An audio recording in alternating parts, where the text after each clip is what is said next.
Marian Rivera Dantes ibinahagi ang pagbisita ng kanyang pamilya sa Dubai.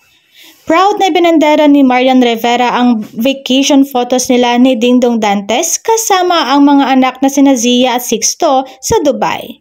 Making memories that will last a lifetime with my favorite people. Caption ng kapuso actress na si Marian sa kanyang social media. Maris Racal, hinangaan ang kanyang fresh look sa kanyang muling paglantad sa publiko.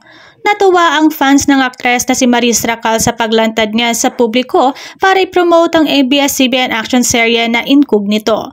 Bukod kay Maris, present din sa fan meet ang ginanap sa isang mall nitong Martes ang kanyang ka-love team na si Anthony Jennings at iba pang cast members ng teleserye.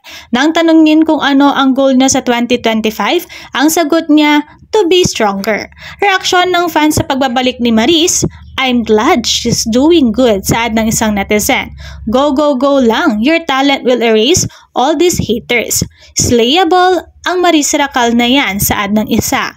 Maris Racal looks super fresh and effortlessly carefree. Say pa ng isa.